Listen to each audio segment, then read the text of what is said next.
My name is Scott Knutson. I'm with Signature Home Inspection. We do home inspections in Southern California. Our main territory is going to be Orange County, South LA County, parts of Riverside, San Bernardino, and North San Diego. So we cover those areas. Our services that we offer standard home inspections, mold inspections, sewer scope inspections, asbestos. Well, we don't do asbestos anymore, but we do infrared. We also do the pool inspections, and then we can also do the pre-listing inspections. So with that, we've been in business for about, I think we're going on 19 years now.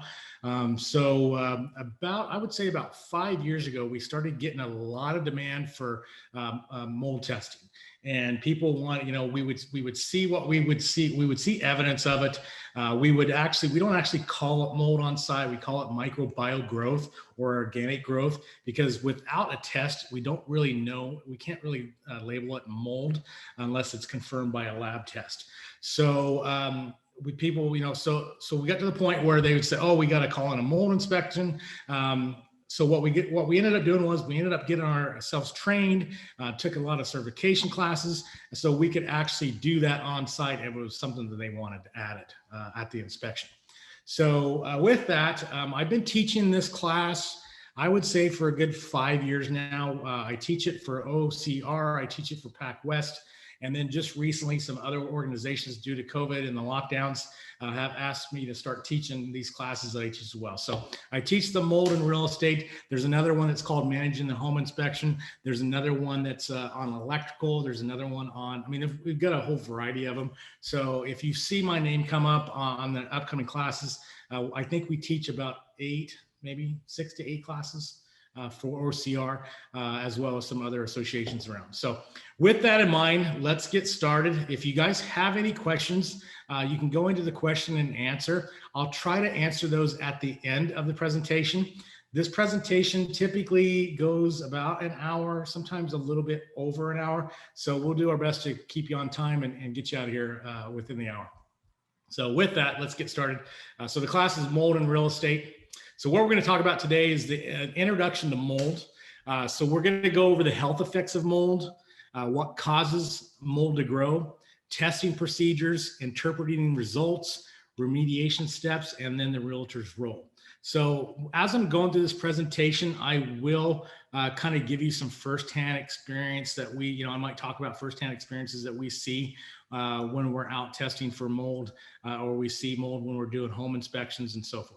So we can do both. We can do mold testing when we're on site, and we also get requests where it's just a standalone, where we have tenants, we have property managers, we have different people that maybe that's not buying a property that will have us come out as well. So we don't just do it when we're doing the home inspection. We also do this on a standalone service. So if you're a property manager, or if you suspect that maybe one of your tenants has mold, we can do those tests as well. Let's see here. All right, so let's get into the next one. So the purpose, my hope is that you as an agent will have a good understanding of mold and how it lets your clients know that it's something that is fixable and it should not kill your deal. So it's just like any other thing, unless it's something that's seriously major. Most things that we come up with in an inspection can be resolved and it can be handled. So just because a home inspector, or a mold inspector calls out something doesn't mean it's not something that can be dealt with. Want you to also know that there are methods of cleanup that is non-invasive and can be done inside your due diligence process. That may be a little bit harder to do right now with the way the market is. We're starting to get a lot of realtors saying, I need it tomorrow. I need to have the report out same day. I need to have it, we ask, well, can you do it on Saturday morning, which is like the following, nope, I got to have it today. So due diligence is a little bit harder to come by. If it's something that you are, say, for example, you're a listing agent and you suspect that you have mold, it might be a good idea to have the testing done before you put it on the market, because lab sampling tests do take a few extra days to get back, because you have to send it to a lab, and the lab, our lab typically turns around same day, but it's the shipping that sometimes can be delayed. So There are local labs here in Southern California. The lab that we use is actually in Southern Florida. Ask us why. It's just something that we prefer their reports. We prefer their chain of custodies. It's something that is very little to do with handwriting, any kind of paperwork. It's all automated. And it usually turns around just as fast as the local labs do. So the only time that we typically have problems is that if there's a big snowstorm like there was a few weeks ago, it's just kind of at that point, it's out of our hands. It's just all the shippers are slow. So at that point, we would probably pay attention to it and say, okay, we're going to use a local lab in town. Unfortunately, one time I sent it off, I think it was about a month ago, I sent it off on a Monday, and the storm didn't hit until Tuesday, and it was already en route, and it just froze it. There's just no way it was going to get there on time. So what we ended up doing is just going back out, taking samples, and then send it to a local lab. This training module is meant as an overview of mold, its health effects, measurements, and remediation techniques so that you are more comfortable with the topic and conveying basic information to your clients. So it's not going to cover everything. It's not going to make you an expert. Believe you me, there's a lot of information that you can get into with this. A good website that you can go to if you're interested in kind of environmental issues with real estate would be epa.gov. It's the Environmental Protection Agency's website, and there's information on asbestos, lead, mold. There's different environmental stuff that you can find on there. So mold's on there as well. Radon is another one that's in there. So. All right, so let's get started. Introduction to mold. So the first couple slides, I'm just going to show you some examples of some of the mold that we've seen over the years. I don't know if anybody's ever seen mold or you've had a house that you've come across and seen mold. A lot of times, when you go into a house, you might not see it. Home inspectors or mold inspectors will have a trained eye, so we really know where we're looking for. For example, this one is just on the wall. I don't remember the exact photo that I took on this. I need to update our photos. I've got a bunch that I need to update the PowerPoint with. I just haven't had time yet. But this one is typically, you can see the sheetrock here. And we'll get to that here in a second, but there is mold loves organic material.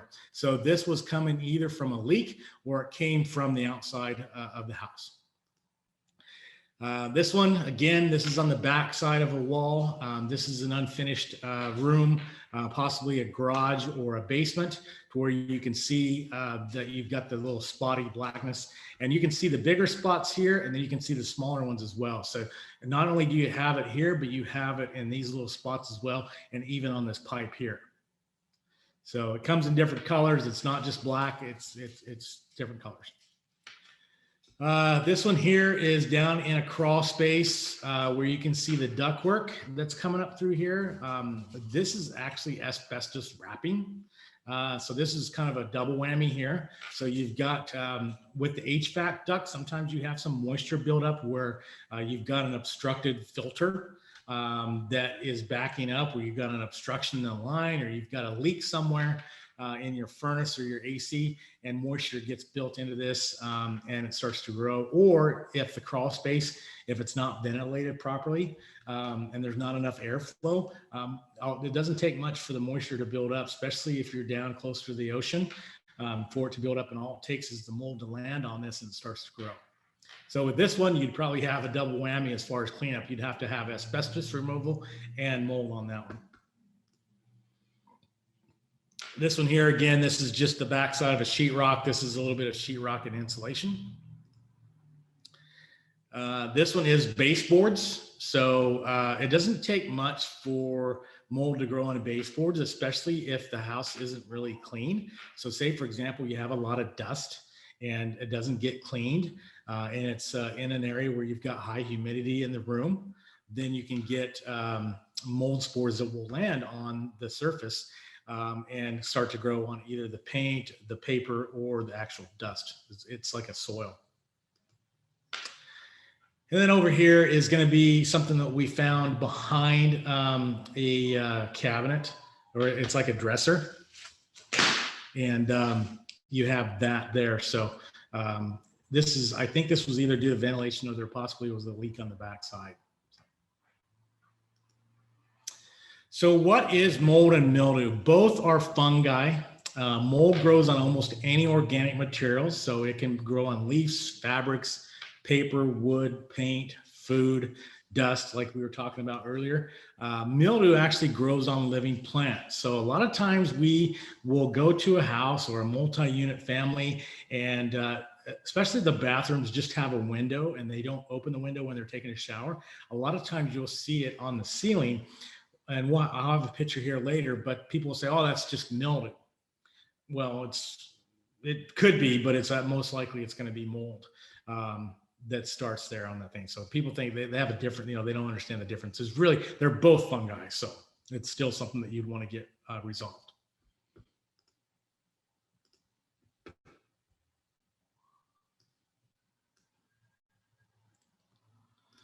All right, so on the next slide, and again, I'm gonna pepper this slides with different types of mold so you can get a good idea of the severity of it. This again is down in the crawl. No, this is actually, yeah, this is down the crawl space. There was a leak up here. I can't remember if it was from the outside or if it was a shower leak or what it was, but it just built up over time and it just kind of got out of control here. So when your inspector goes down to the crawl space, these are one of the things that they're looking for underneath there. So you can actually have mold that's growing underneath your crawl space and not even see it on the inside of the house. Some statistics about mold. There are more than 1.5 million species of mold. Only about 10% have been identified. So it's kind of like, I don't know if this is true or not, but they say in the Amazon forest, they got all these plant species that they haven't even been able to identify all of them. It's kind of the same with fungi.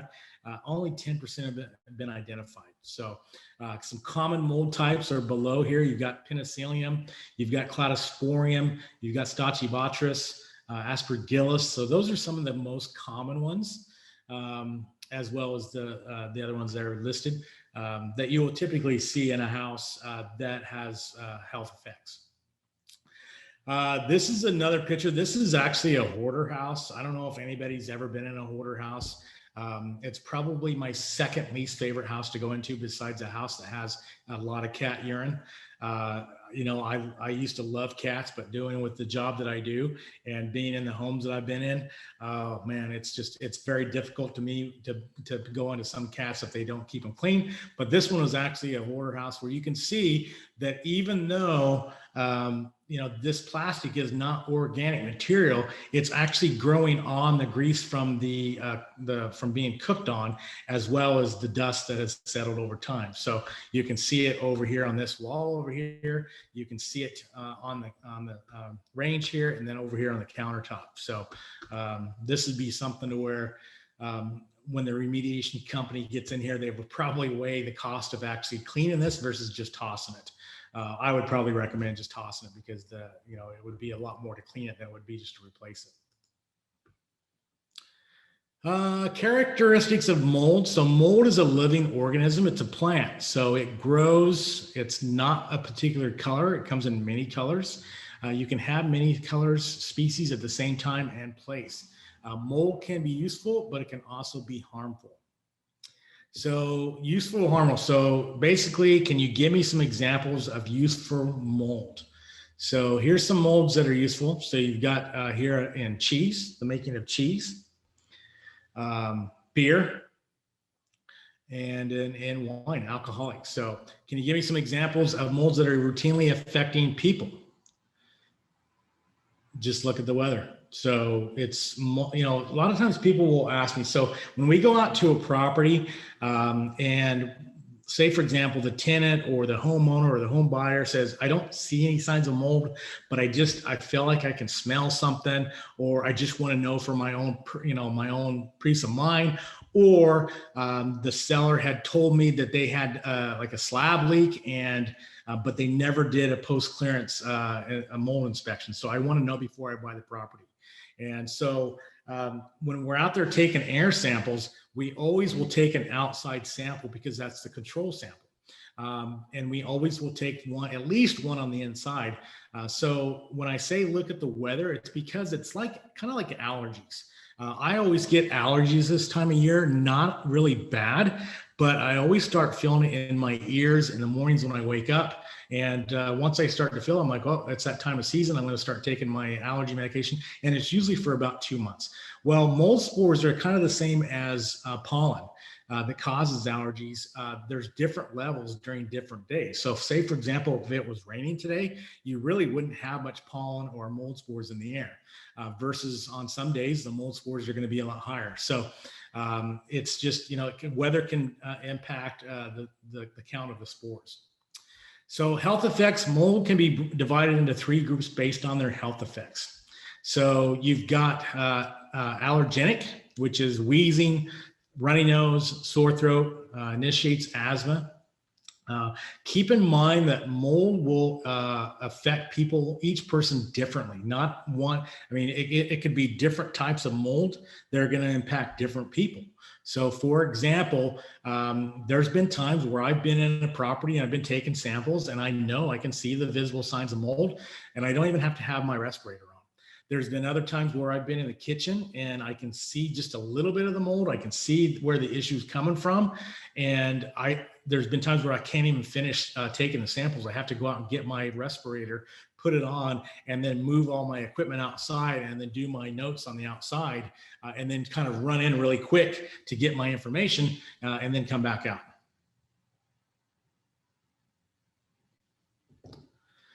Let's see here.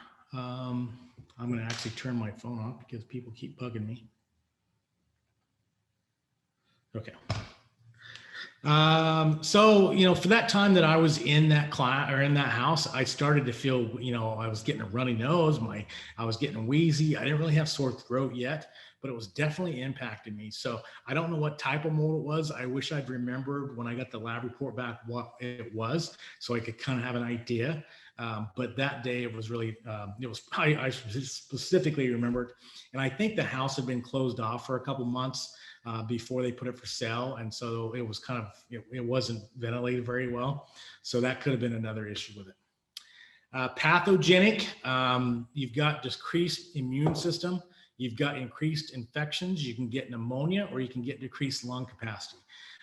We get, I don't want to call them hypochondriacs, but we do get a lot of people that have nothing to do with buying a house. They're either tenants or they're homeowners. A lot of times it's either the husband or the wife, and the other husband or, their spouse will say, I don't know what she's talking about. They just kind of roll their eyes and say, I'm just doing it for their peace of mind. So we get all kinds of stuff, but there are times where people have gone to the doctor, they haven't felt well, and the doctor comes back and says, you've got, after they've done blood work, they say you've got a specific type of mold in your system.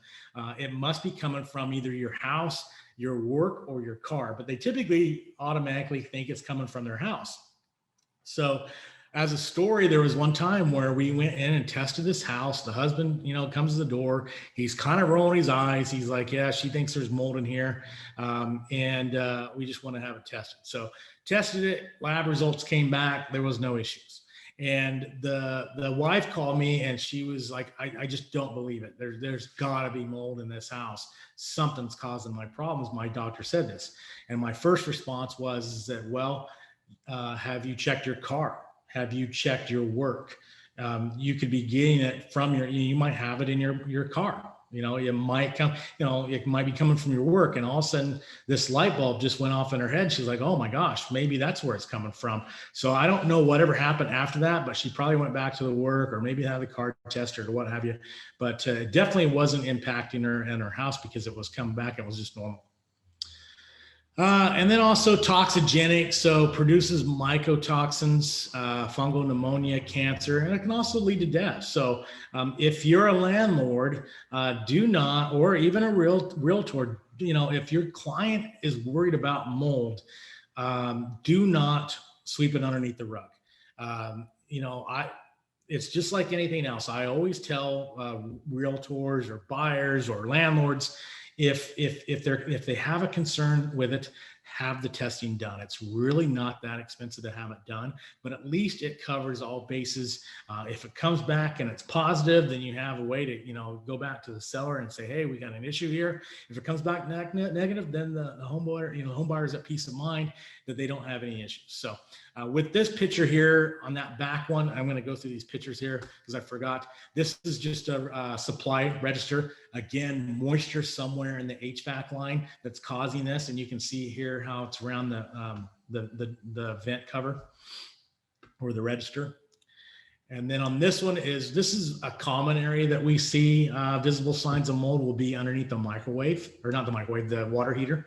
I probably said microwave because mine just went out, so I'm probably a little steamed about that. But anyway, so with this one, you've got it here on the bottom. And it looks like this leak came from the pressure regulator or the TPR valve either started to leak, and then you've got moisture here that's built up, and it just kind of bounces off that here. So on this one, most likely this would be a pretty easy cleanup job. They would probably come in here and remove the sheetrock and replace it. And it's in the garage, so they probably wouldn't have to barricade off the rest of the house or contain it, put it in a containment. Health effects, again, like I mentioned earlier, it's different from person to person. I want to say, it's just like any other sickness. Some people get really sick from the coronavirus. Some people don't have any effects at all. Kind of the same thing with mold. One person, might have been drinking water through a garden hose as a kid, and just, their immune system's really strong. Another person just might not have as strong of an immune system, and they are more susceptible to mold. So again, we talked about earlier, exterior levels are always used as a benchmark. Every time I go out, I don't want to say every time, but a lot of times when we go out, we will tell them that our base, like if they want to have samples done, if they want to add it to the inspection, we tell them, the prices change depending on the size and, how old it is. But as of right now, we're charging $250 if they want to add that onto the inspection. And that'll cover, that'll be 3 air samples, and it will cover approximately 2,000 square feet. So most houses, from our numbers that we've pulled over the years, in Orange County, the average size house that we've inspected is, and this is on all of them, the small ones to the big ones, is 1982 and 2,200 square feet. So typically 2 samples will cover most houses. And so we take the outside and we take the 2 inside ones. Well, a lot of times people say, well, I've got 3. Let's do the master bedroom, the master bath, and then the kitchen. Well, we have to go back and explain to them that we have to take one on the outside. So that takes one of their samples because they need that benchmark one. If there's no visible signs, they don't have a clue. We typically will take the samples in the master bedroom bath because that's where water is. That's where people spend a lot of time. And then we usually typically take one in the kitchen. If there's a laundry or bathroom, kind of put it right in the middle because again, it covers 1,000 square feet. If they want additional samples, we charge $75 for each additional sample, and they can be anything from swab, and we'll get to the different types of samples you can take, or more air quality. Sometimes we get these bigger houses. We did a house for the owner of Tilly's. I think his house was like 8,000 square feet or 10,000 or something like that in Laguna Niguel. We ended up having to take, I want to say he wanted to pinpoint the areas. And so we ended up doing like 20 samples for him. So if we get a job that big, we've got more than one pump, so we can knock it out a little bit quicker. So there's always ways to get in and out of there where we're not having to take so much time. So again, and then people's immune systems change over time, and so does their reaction to. So they can react to different species, amount, your time of exposure. When I was born with a dust allergy. And I want to say soap too, but as I got older and my immune system got stronger, I got rid of those allergies, allergic reactions that I had to dust and soap, bar soap. But I do notice that sometimes when I'm doing an inspection and I'm moving around the blinds on the windows, I don't know if it's just a normal reaction, but there will be dust on it and I'll just start to sneeze. So that might cause everybody to sneeze, but me particularly, if there's dust on the blinds, it typically will get a sneeze out of me. With COVID right now, I'm trying to hold it in because I don't want to spook anybody. But I usually just let them know, say, no, that's not me being sick. That's just me sneezing. So, all right. So what causes mold to grow? So mold grows when spores land on suitable food source. Mold needs 3 things to grow. It needs air, it needs food, and it needs moisture. So this picture that we're showing here is in an attic, And I can see your questions and answers. I'm going to answer those at the end, so just bear with me. But in the attic, you've got, this is going to be most likely this is a bathroom vent. I doubt it's going to be a dryer vent, but it could be. But either or, dryer vents or bathroom vents should not term in an attic. Never, ever, ever. Sometimes we'll be okay with it if it turns to a gable vent, which is the big vent on the side of the house and the gable. But on this one, you've got, this is, we don't see these in Southern California much, but you typically, these are called soffit bats, to where they slide those in so the insulation doesn't block the soffit vents that are out from the outside. If you've ever seen a report where the home inspector calls out that the soffit vents have been painted over and obstructed, or they've been blocked off, or they've been deteriorated, that's one of the main reasons why, is because sometimes people paint the outside of their house and they don't tape off those soffit vents, and then when they come in and paint, they block it off. So, but with this one, what they've done here is they've ran the vent to the soffit vent, thinking that they're going to have enough where they can vent the hot, moist air from the dryer or from the bathroom to the outside of the house. Well, you can see here that didn't work too well. So you can see the mold that's grown on the sheathing here of the roof on different sides. You know, as an inspector, I'm also looking at this insulation. This is installed incorrectly. It should be on the other, should be flipped around. Paper should always face what you're trying to insulate. But this is a good example of, you know, how you get moisture and you get food, which is the wood. It's organic and it starts to grow. So that's one example there. So we talked about the three things that grow. So you've got air. It's not controllable. And the reason why I say that is that if your windows are open today, most likely every house that I know of is going to have mold spores in it. It will come in when the windows are open, the doors are open. If your pets go outside and they come back in, it can come off their fur. If I come into the house, it's probably on my shirt. It's everywhere. It's just like pollen. It's everywhere. You can't always see it.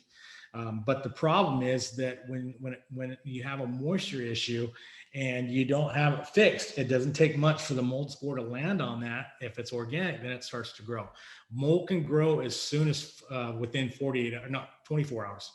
They used to say 48, now it's 24, so it can grow pretty quickly. So suitable food sources that you typically see in a house would be sheetrock, paper, fabric, cardboard, dust.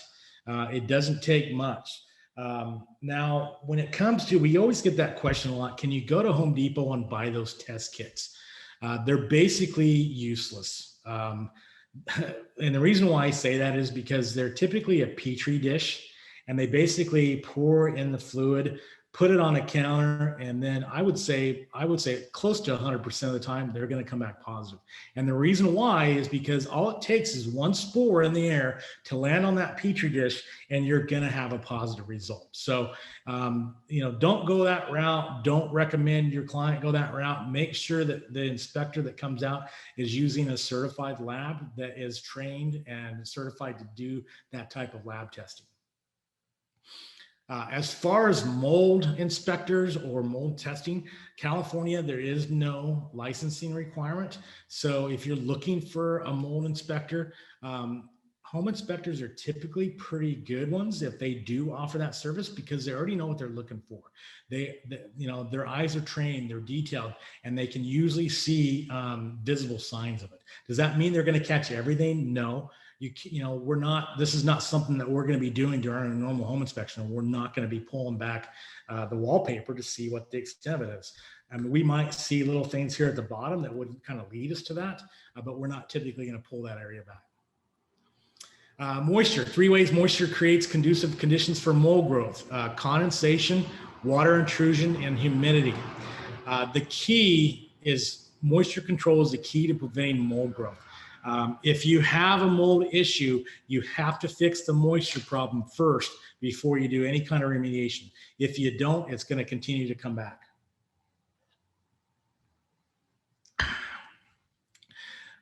Here's a couple examples of condensation. These are the HVAC vents or returns that we were talking about earlier. You can see here how the moisture has kind of come out of that vent, and then it doesn't take much for it to grow. This one, I want to say this was in a basement or maybe in a garage. I don't remember, like I said, some of these photos are like from 2015, so I need to update some of these photos. But you can see here the different types of mold, the different colors, and you can see where the stain was. This was underneath the laundry wash tub. This is something that we see a lot of times on older homes if they haven't, been out in the garage. Because a lot of times you get into a garage and there's a lot of storage in there. You don't always see it unless you're particularly looking for it, or you're just, as a home inspector, you're looking. Already saw that picture. This was kind of an image, like we said before. So, if you have bathrooms today, if they have a bathroom, they always require a vent now. Back, I don't remember what year it was, but back in the day, as long as it had a window, you didn't have to put a bathroom vent in. As home inspectors, we always recommend that you install it. It's not going to be a repair item. It's going to be a recommendation. Even if it has a window, we always recommend having a bathroom vent, because not everybody opens a window when they take a shower. If they don't open it, then you're going to have problems. This one, even though they had a vent, it might have been one of those vents that you actually had to turn a switch on versus one that is automated like some of the ones today. Or it was a vent that's older, it was really dirty, or it just didn't have enough suction. And so you just got, this is a lot of times people say, oh, it's mildew. No, this is, the test came back, this was mold. This would be, again, window panes. Windows, it's kind of like I was in my last class. When you have a glass of ice water, I don't have any ice in this anymore, but whenever you have a glass and you have cold, water or, condensation, it gets in here. And then if the window's dirty, it doesn't take much for mold spores to grow on. It's not actually growing on the glass itself, because glass isn't organic. It's growing on the dirt and the dust and the grime that's on it. This is going to be from a roof leak in a house. So this is something this is a vaulted ceiling. And so it's not something that you typically can see because you're not able to climb into this attic area because it's vaulted. But there was roof issues on top of this. So it grows on sheetrock. Sheetrock is, it's basically, paper on the outside that gives it the smoothness. This is going to be a corner bead. So you've got the acoustic ceiling, and then you've got the wall here. And then this is the corner bead and with the tape. And then you can see here where there was a roof leak or maybe a plumbing leak. I don't know exactly which one it was. But when the tape pulled back, you can see the black mold here. Most likely when they cut this out, you're going to see it on the back side as well. This is in the kitchen. This is kind of the similar situation where I told you that I was in a house and I got really sick from not having my mask on, but too much humidity. Sometimes on these older houses, especially if the homeowners lived there for 40, 50 years and they have not always cleaned out their cabinets. Sometimes you're going to have crackers and cookies that have been in there and have never been moved. And you can see here in the back corner. And this is not really from a leak. This is just from too much humidity.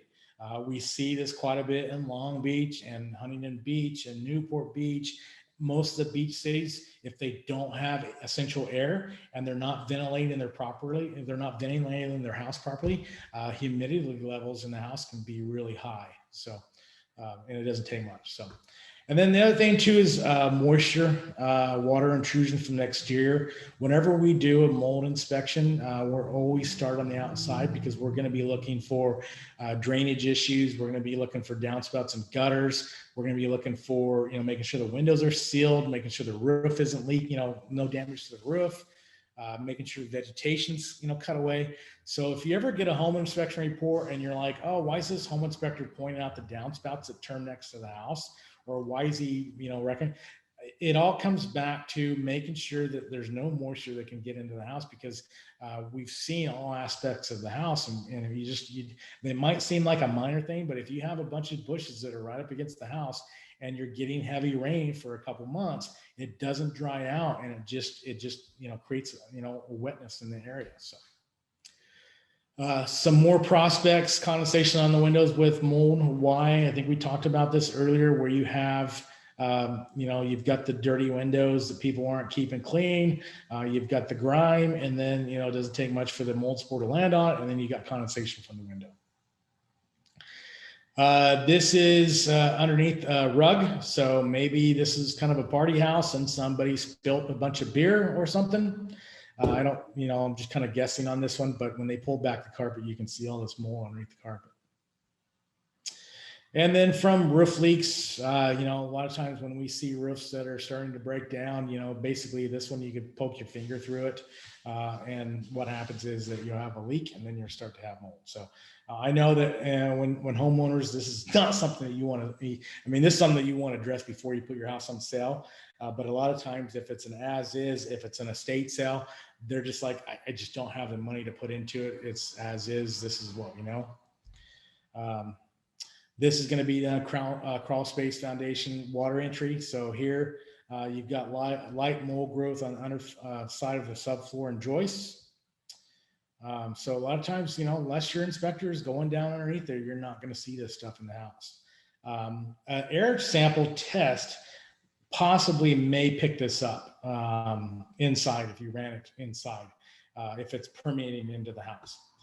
This is another older crawl space where you can see that there's leakage from the exterior wall. This is probably a grading issue to where the grade is sloping towards the house, or they've got a downspout that's, you know, terminal water in this area. Like I said earlier, you may wonder why inspectors are always recommending downspout extensions. This is another reason why we want to see that water pulled away from the foundation. Otherwise, you can have issues like this. You know, in California, we don't typically get rain for, you know, about 2 months out of the year. So we don't have a lot of this issues. But, you know, this year we did do a house in Orange that it was raining. And when we went down to the crawl space, it was wet like this. And it was due to the, you know, the water was coming in from the outside. New homes can have it too. We've seen issues with new homes where, for example, landscapers will come in, and after the home was built, they will come in and, you know, if they didn't have the grading leveled underneath the foundation wall, sometimes they come in and they will put the soil and the dirt and the mulch right up over the siding. And they don't know what they're, I mean, they should know better, you would think, but you come in and then all of a sudden, you know, I'll give you an example. I did a house in San Clemente, and when I got there, the vegetation and the soil was up over the siding, and the sprinkler head had broke. And it just, over the years, it just was just a recipe for disaster. And then before you know it, you start pulling out the kitchen cabinets, and you can see mold on the inside of the kitchen cabinets. So, you know, new homes can have it too. So the main thing is see the signs. If you see visible signs of it, you know, make that recommendation. Say, well, you know, don't say, oh, we can have somebody clean it up, or we can have a handyman do it, or we can get some Clorox. You have to use the proper cleaning solutions. And I'm going to let you know right now, Clorox does not work. So I tell people, this is how I tell people, is you have to think of mold as a weed. So what happens when you go outside and you cut the weed with a lawnmower or a weed eater? You're basically cutting the top of the weed off. Same thing with trying to clean it up with Clorox. You've killed the top of it, but unless you get to the root, it's going to continue to grow back. And the reason why it grows back is that it's 70% water and 30% chemical. And unfortunately, the water is what penetrates into the roof. So you're basically actually adding more water to the root. So you're actually doing more harm than good, because the chemicals only kill on top of the root. It just comes back. Same with trying to paint over it, trying to take kilns. It might look good for a second, and then all of a sudden it just doesn't take long before it grows through the actual kilns. You've got to figure out what's causing it and remedy that first before you try to take care of it. So don't be that homeowner or a realtor that comes in and says, I'm going to try to hide it. It just opens you up to more liability, because if they come in later on and find out that it was hidden, there's going to be lawsuits. So now let's talk about testing methods. There's three main testing options that we typically have that we use. The first one on the left is going to be a surface sample. That you can see that big Q-tip looking swab there. We call it a swab, but it's basically got its own little tube that before you go to take the sample, you pop it out of the tube. It breaks the seal, and then you would swab or roll that against an area that you suspect that has mold. On the right-hand side would be what's called an aerosol. This is actually taking air samples. So you can do air, you can do swab. This is kind of, again, going through, you got air sampling, outdoor control, indoor sampling, you've got lift tape, or you got swabs. So the lift tape and the swabs are going to be surface samples. So here you can see the swab. And then I'll get to the other ones. There's some other ones down the line. So when a visible mold is found, test the surface with a swab or tape strip. If you visibly see it, you want to confirm if it's mold or not. And then you typically would test the air in the closest living area. So if it's in the master bath, we typically would set up an air sample in the master bedroom area. And then you would take an outside sample as a benchmark. You can also take cavity and carpet samples. I don't personally like taking those because you get a lot of debris in those samples, and a lot of times they come back. There's too much debris in it, so they can't give you a reading. And so, usually we just take the air or the surface. Testing equipment. This is the pump that we use. There's different types of pumps, but this is more of a portable pump, a little bit easier to carry around and maneuver. It's got its own battery pack. This one just shows a charger just so you can charge it. Reminds me now I need to charge mine because I know mine was getting low. But it's an air pump with a flow meter. Down here, you've got the case, you've got the flow meter, you've got the cassettes, and you've got the pump. Swabs and tape strips, we'll get to that, and then the carpet and air. So here's the air sample. So this is a different type of pump. I actually still have one of these. I don't use it anymore just because it's so hard to get in and out of the box, and got to set the pump on the ground, and you got this big long hose. I prefer the BioPump Plus now, but this is just another example of air. You get the swab again. This is a tape strip. We don't typically use these that much anymore. We used to. Basically, it's just like a Scotch tape. It's on a piece of plastic. You basically, push that up against the suspected mold, and then put it in a container and send it off to the lab. This is what would be called a bulk sample. So this would be the backside of the sheetrock. So you wouldn't have to send this whole piece in. You could probably just cut a small piece of it, put it in a Ziploc bag, and then send it off to the lab. Testing gear, it really depends on the extent of the mold. It's going to be an inspector's decision on what gear they actually put on. Most of the time, we get away with just a respirator, like an N95 mask, and some goggles. If it's really bad, then we would get suited up like this and look like a hazardous suit that you'd have on. So respirator, gloves, goggles, safety glasses, booties, and full coveralls. So let's take a look at an actual mold test. Let me see if there's any questions I can answer here.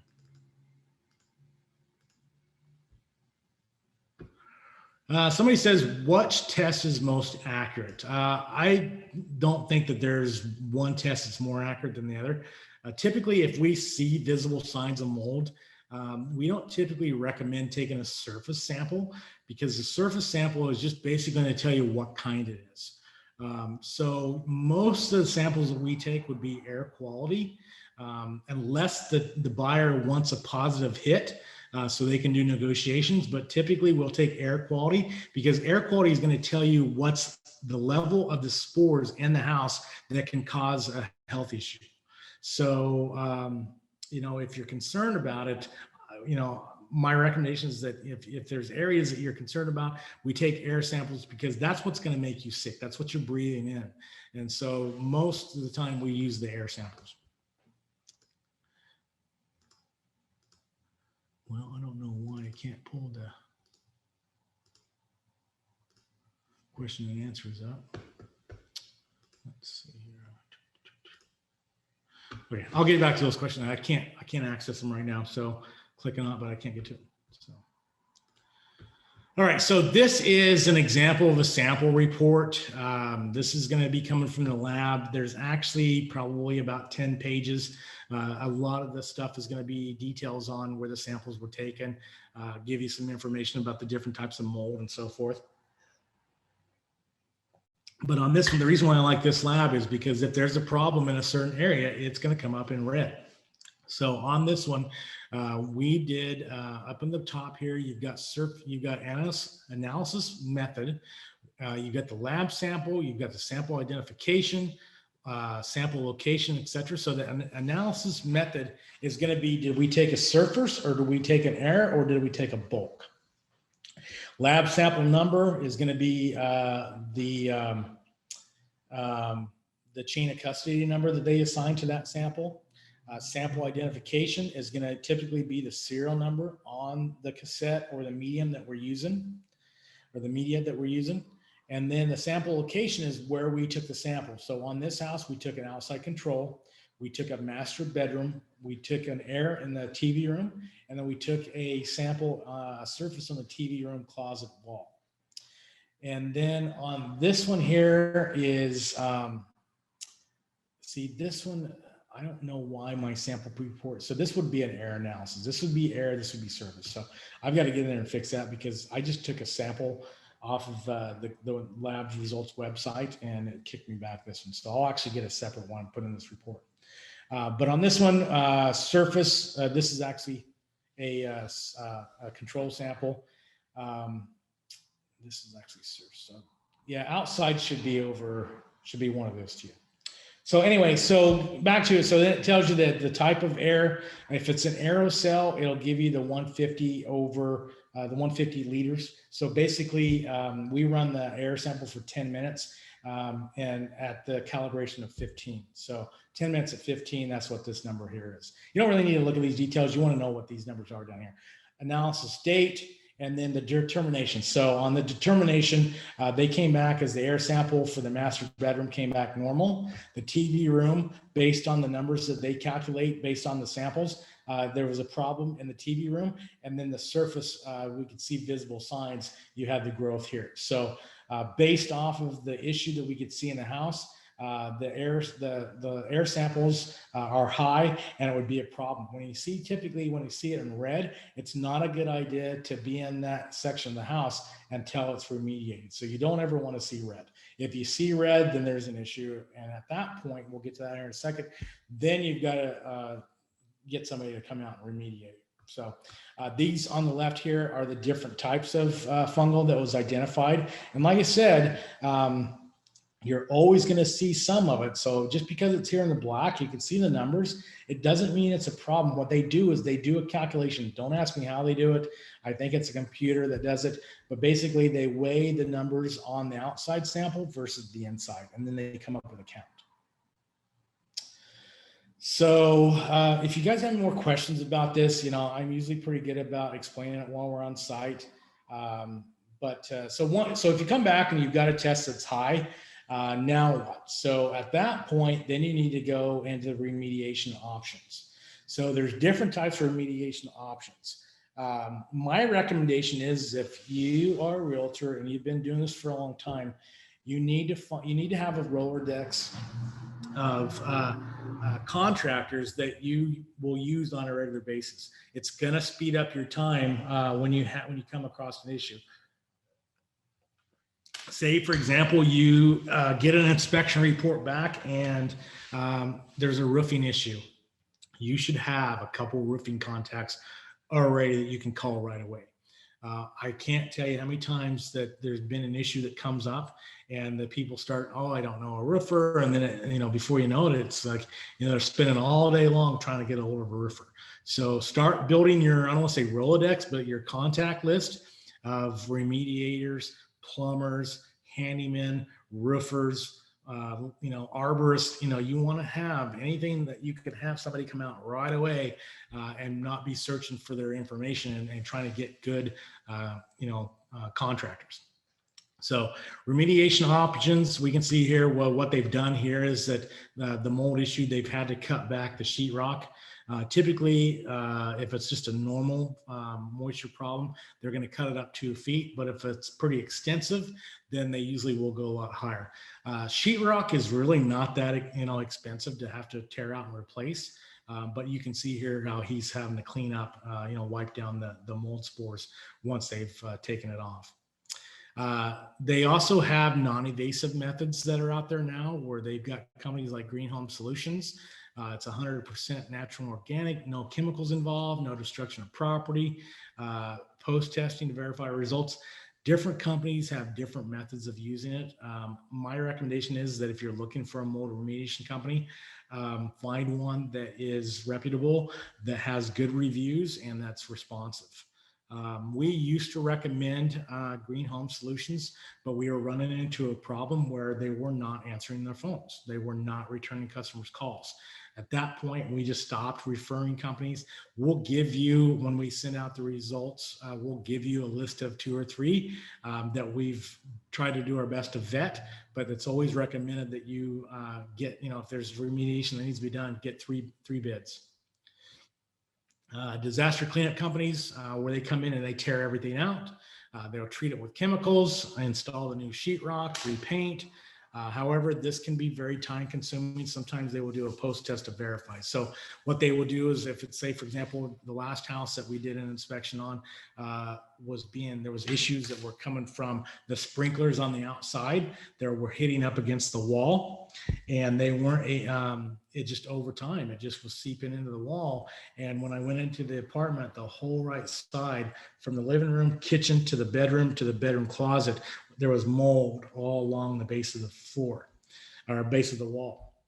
At that point, when we went back to do a post remediation test, which is basically go back and test after they've done everything they need to do before they put everything back. So when I went out there, they basically had everything tore out. They had the kitchen tore out. They had everything tore out, all the sheetrock.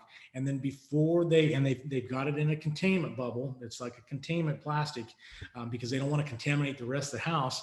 They will basically go in, and before they put everything back together, they have what's called a clearance test or a post test to verify that they got everything. We can also do those. So we can go back out, we can take the samples and make sure that they got everything before they put everything back, because there's no point in them putting everything back before they verify that they've got everything. There's been times where we've come out to do these post clearance tests, and the tests come back high again. They didn't get everything, so they have to do it again. So there's been times where I come out and it's just been shady workmanship. I come out there and the plastic barrier is hanging off the wall. It's not even attached anymore.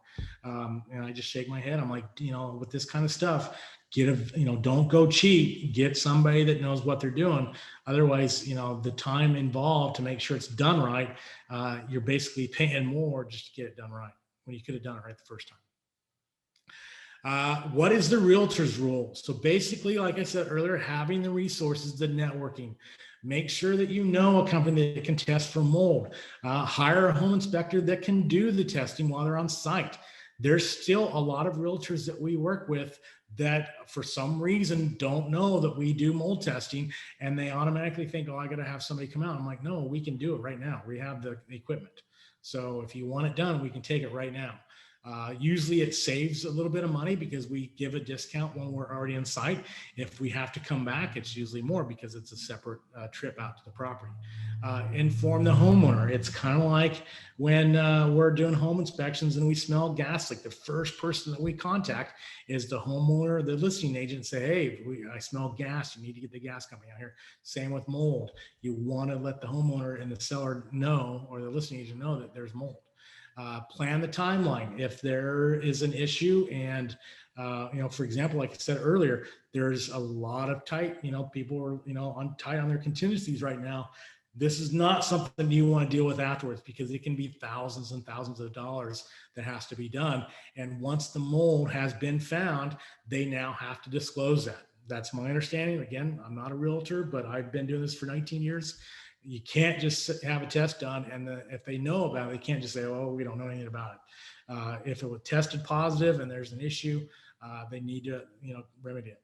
and then getting the paper trail, keeping track of it. So that's it. I think we timed it pretty right. We're actually 5 minutes early. So basically, we said, if you have any questions, my contact information, let me give you this. It's my name is Scott Knudsen. My email is scott@signaturemore.com.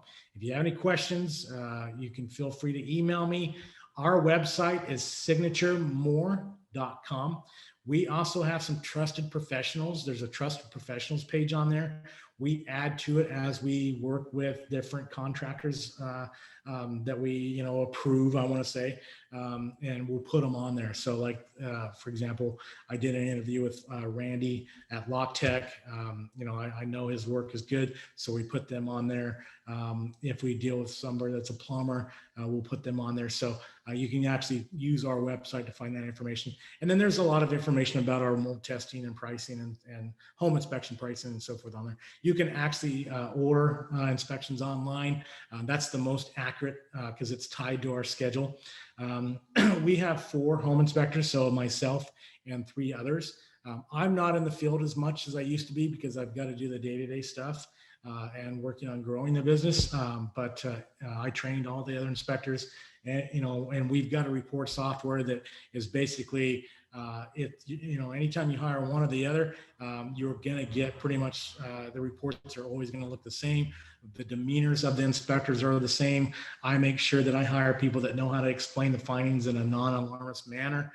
So everybody, we're there to represent you. We're not there to scare anybody. We're there to, point out what we see and let them know that, hey, this is what can be done about it. So I'm going to go back up here to this question and answer, see if I can get into it. For some reason, I'm not able to get. If not, Scott, I can read them off to you if you can't see them. I can see the chat, but I can't see the question and answer for some reason. So let me read the chat one here really quick. It says, will you also share the slides with us? Send me an email and I can send those to you. So scott@signaturemore.com. I believe we'll be sending them out as well to all attendees. So I can see one of the questions here in the Q&A box from Martha. If the seller sells property as is, but what if there's mold found by buyer's inspection? I'm not sure if that was 2 different questions. That's going to be the legal aspect of it. That's going to be more on your side. Again, we're just inspectors. We don't really deal much with the contracts. If it's sold as is, my understanding is that they can still ask. Say, for example, if I'm buying a house, the contract is as is, and we come back and we find a bunch of mold, I'm going to ask for it to be repaired. Or I'm going to, I don't know of too many people that are going to buy a house with mold. So, like I said, people are desperate right now. So I don't, things change. They may not care. They may calculate the cost on it. But the problem is with it, and I'll just let you know by example, is we did an inspection for a tenant once. And when they pulled out the fridge, there was just a little bit of visible signs of mold. And it didn't seem like it was a big issue. 2 weeks later, the tenant sent us pictures of what it looked like after all the cabinets were pulled out, because the air samples that we took were high levels. It was a problem. When they pulled out the cabinets, there was mold all along that wall. And it was just something that's like, you might see a little bit of it, but until you can actually dig into it, sometimes it's worse than what it looks like. All right, so there's one on here that says, Nikki, Scott, thank you so much. It was very informative. So we got that one. And then I can't, for some reason, I can't get to those questions. I think because you have the slides up, but I can read the next one to you. Somebody's asking, do you send result if samples to state? Oh, I can see them now. No, we do not. Nothing is staying. So I can see them. Yeah, that's why. All right, so let me look at them here. So do you send the results to the state? No, we do not. Like I said, there's not any standard cleanup process. Like I said, go to the EPA.gov website. That'll give you a lot of information about mold. I think the only state that has protocols of cleaning up mold is going to be Florida, I believe, and New York. The rest of them is, I mean, there's protocols, but not something that the government or the state I mean, they have recommendations, but there's no set, ways to clean up mold. So gets reported to the state. Orange stains in the math, is that mold? Again, like I said, we typically do not call it mold unless we have confirmed it by sending it to a lab. So with that one, I believe that it was. Again, it's an older picture. What is the tool or material we can use to remove or treat mold at a home on a daily basis? So typically the EPA's recommendation is that if it's under 10 square feet, you can typically handle the cleanup. If it's over that, they recommend that it's taken care of by a mold remediation company. Anytime you get rid of mold from companies, or average time, I don't think there's any average time. It really depends on the extent of it and how backed up they are and how busy they are. I would say if it's a pretty extensive cleanup, it could be 2 weeks to a month.